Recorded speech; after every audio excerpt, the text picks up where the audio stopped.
Student, myself Ashrita from Economics Department. Today I am going to discuss about the second unit of economic thought, that is scientific socialism and marginalism. So let us discuss a famous scientific philosopher, that is Karl Marx. So Karl Marx is one of the greatest revolutionary thinkers of the world. So his writing are scientific and attractive with the philosophical flavor. So Marx is the father of scientific socialism. He was coined the term classical economics. So he taught a range over the philosophy, history, economics, and he also introducing the new concept of economics. So his writing are considered as a working classes. So his slogans like that. Workers of the world unite. You have nothing to lose expected except your change. So he providing the inspiration of the working class movement all over the world. So he was in the work, he encouraging or inspired by the working classes. So he was born on May 5th, 1881, uh, and also his major works are the Poverty of the Philosophy in the year of 1847 and Communist Manifesto, that is in the year of 1848, and also Das Capital, so in 4 volumes. So his Capital is respected as a Bible of working classes. So these are all things, the main history of the Karl Marx. So let us discuss important economic ideas are analyzed by the Karl Marx. So first one is dialecticals materialism. So dialecticals is a method used by the philosopher Hegel to analyze the causes of changes. So the change occurred in the society because of the conflict of the antagonistic elements. So these elements are ultimately synthesized. So Hegel's called the think against, which is antagonisms, as a positive. So according to Hegel's antagonism, it is a positive thinking, and he called as antagonistic elements as a negative. So Karl Marx called as antagonistic elements as negative. So the opposite elements are transferred into the new and better synthesis, owing to their fusion. So Karl Marx demonstrated the practical application of this method. So he applied it economics and sociology. So his method is also known as dialectical materialism or materialistics in inspirations of the history. So dialectical materialism explain changes took place in the society in the 3 stages. That is, one is thesis, antithesis, and synthesis. So let us discuss a first stage of a society, thesis. So this is a initial situation. Thesis is a finite concept which is considered as a practical or reality. So antithesis is, it is a antagonisms against these theses. So it is opposite of the initial situation of the thesis. And synthesis is, it is a third stage, and it reconciling the mutual opposed concept of given a better description of the reality. So by chance Marx meant development, the society moved to the higher level at each stage. So this is the 3 stages for the dialectical materialism explain the changes took place in the society. So next, Marx has used 3 rules to make his explanation about the scientific philosophy. So first rule is unity of opposite. So it explains how hostile elements coexistent in given a situation. For example, coexistence of capitalistic and workers in the capitalistic society, and however they may be conflicted between them. So this is the first rule, and next one is second rule is negotiation of negotiations. So it's simple, the mechanization or mechanism of change according to rules. So no system is permanent, even if seem to very powerful. For example, feudalism is replaced by the capitalism, and capitalism will be replaced by the socialism. So it is a simple between the working classes, and it replaced the feudalism in the capitalism, and capitalism will be replaced in the socialism. And the third one is change for from the quality to quality.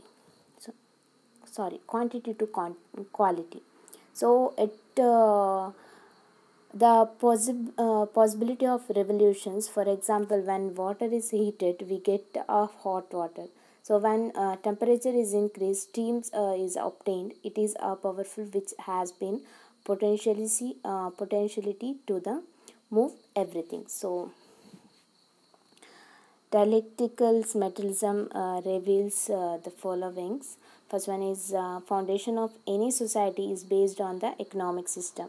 So society is depend on the economic system. So it can be understood the uh, temporal context. This leads to the materialistic interpretation of the history, and history is essential of record of class struggle. So next, materialistic inspiration of the history. So how to interpret materialism in the history or a society. So it is application of the principles of the dialectical materialism to the development of society. It tells how to analyze history or past event. So it explain analyze the history or the passing. So already we know history is a discuss about the past things. So here also in the same thing.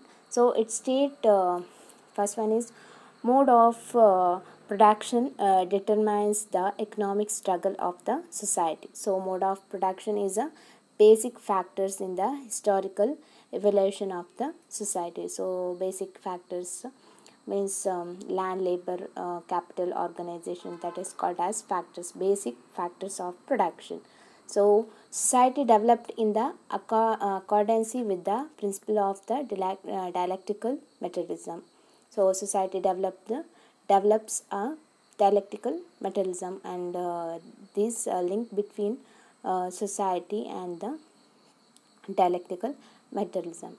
So according to Karl Marx, all the social changes have been there ultimately cause in those mode of production and exchange. So their economic factors denominated all the history and determined social organizations, classes and class interested. So next we move on to the class struggles. So economic interpretations makes history a record of a class struggles. As stated by Karl Marx, all the history is a history of the class struggle. So mode of production change the society relationship. So class struggles means workers struggles. So mode of production change in the society relationship. A new techniques of production result in the emergency of the new classes, and conflict arise between the classes when the society have and have nots. So this is a class struggles view. Next we move on to the theory of value. So Karl Marx made an advancements over the labor theory of value. So profaned by the classical economist, that is Karl Marx. So he synthesized thus labor's cost and labor command theory were properly. So we know he was only concerned class struggle or working class struggle. So He considered labor cost theory as step of formals of theory of value. So the concept of labor command is enhanced in the theory of surplus value. So the theory of value profaned by the Karl Marx, he explained under that first one is labor is a source of value. So already we know that labor is a source of value. So without labor we can't produce all the things. So it is a labor which creates the value to the commodities. Value is affected of a labor. So it is a labor which measures a value, and labor create a values. Value is measured by the labor time. So next is commodity is a carrier of value. A commodity is a carrier of both use value and exchange value. So it satisfied human wants as a carrier of use value. So use value satisfy the human wants, and it possesses a quantitative relationship with the other commodities are carrier of exchange value. So carrier of exchange value it related with the quantity. So both these values make a commodity, and it is labor which are creating both these values. So next, useful and abstract labor create the value. So useful labor creates use value. So useful labor creates the use value, but a labor alone create us use value. So labor alone create the use value, and useful labor create the use value. So matter provides the materialism.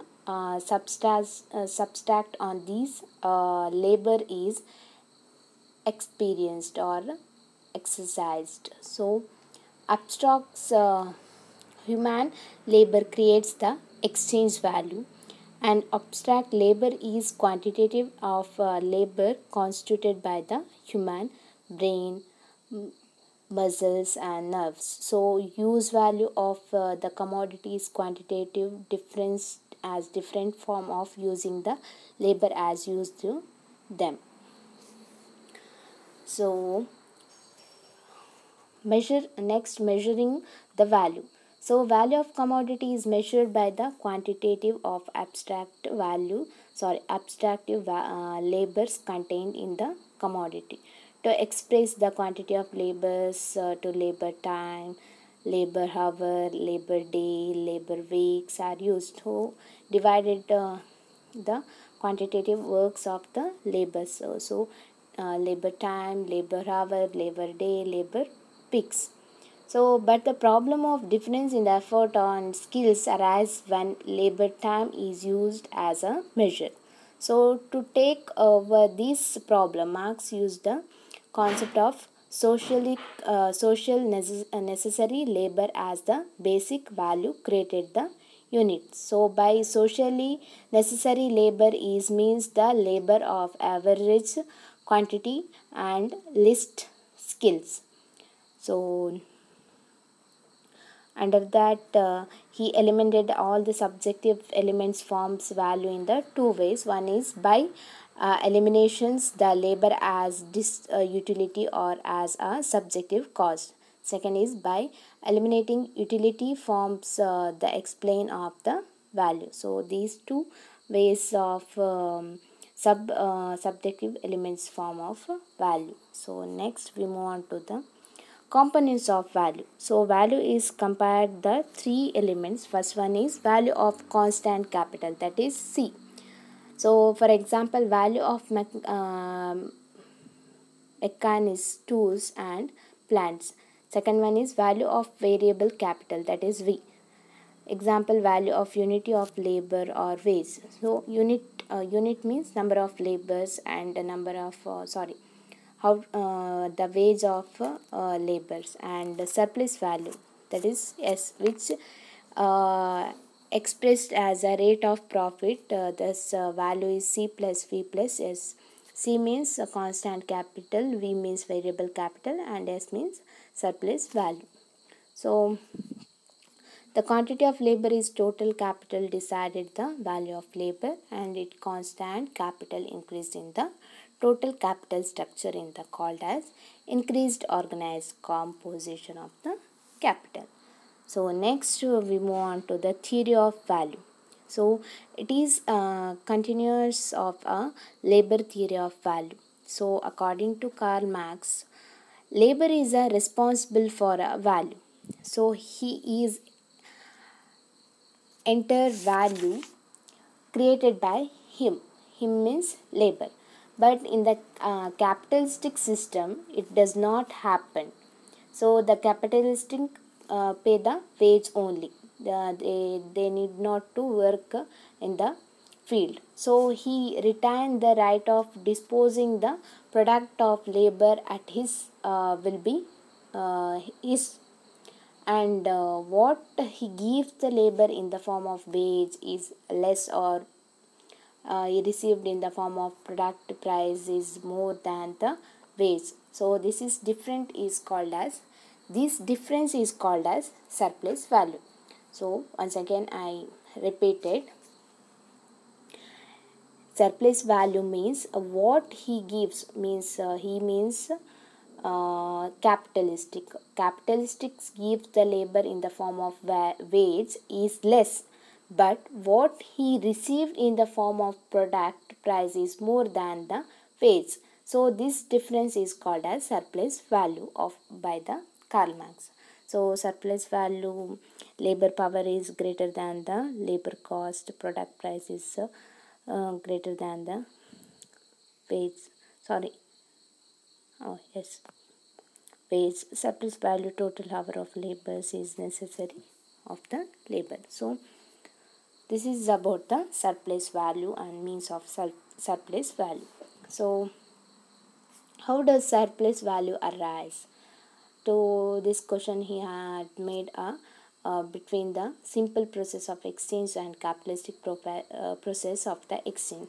So this has been done with the help of two formulas. One is C minus M minus C.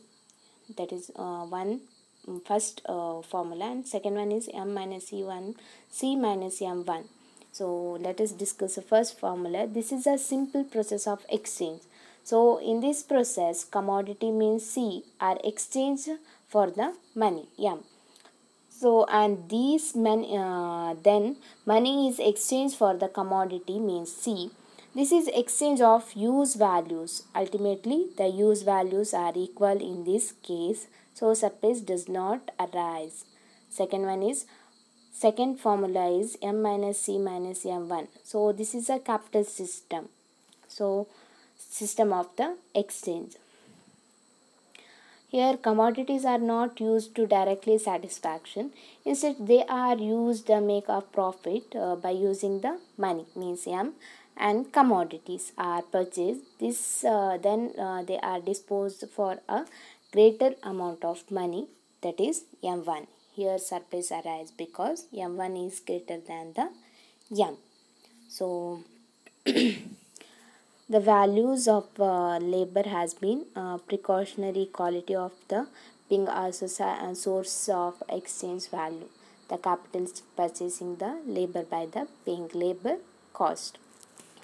So this is about the surplus value and how to arise the surplus values, and we can use two formulas. These are all things discussed in this slide.